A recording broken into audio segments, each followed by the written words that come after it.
Hey guys. Hey. What a computer is to me is the most remarkable tool that we have ever come up with. It's the equivalent of a bicycle for our minds. Steve Jobs. As someone who's used computers my whole life, I wanted to inform my audience of the progression of the computer from creation to what we use today.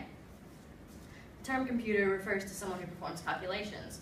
Soon we realized that computers never tire like people do. Turning on your Xbox, updating your status, even taking this online class would not be possible without computers. In this presentation, I will cover the history, creation, progression, advances, and different operating systems of the computer. Next time you pick up your phone, controller, or tablet, just remember it used to take an entire team of engineers just to run one computer. Not just one person is responsible for creating a computer, but many people around the world working at different times. According to computerhope.com, in 1822, Charles Babbage began creating the difference engine and the analytical engine. They were to compute numbers and produce hard copies.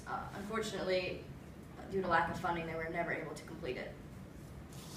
Using this foundation in the mid-1930s, Conrad Zuse created the Z1 in his parents' living room, not in his parents' basement. It is considered to be the first functioning binary computer, and Alan Turing also built the Turing machine, which produced symbols on tape, which imitated people following a series of logical instructions. This paved the way for future inventors. Next, I'm going to talk about the first electric computers. The Colossus was a computer built for the British codebreakers during World War II to encrypt German messages. According to history.com, the first digital computers were the ABC and the ENIAC. The ABC had no CPU and used vacuum tubes. The ENIAC took up 2,000 square feet, used 18,000 vacuum tubes, and weighed 30 tons. Did you know Time Magazine named the PC its Man of the Year in 1982? People soon realized how important it was to have a computer that could solve complicated top problems 20 times faster and never get tired. The first microprocessor was in 1971. It was created by an engineer at Intel.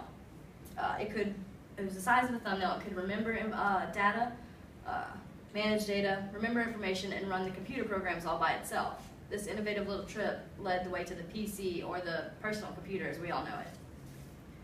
As some of you people may know, the two people we have to thank for the computers we have today are Bill Gates and Steve Jobs. They were not the only innovators in their field, but they were one of the main two, with their partners and employees, that definitely changed the game. They went separate ways in the computer field, and Bill Gates created Microsoft and pioneered the PC. Steve Jobs went with Apple and created the Mac. I'm actually using his iPhone to record this right now. These two computers run off two different operating systems.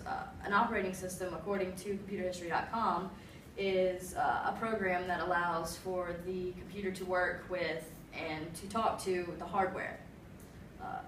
If not, we would all have to know binary code. I don't know binary code.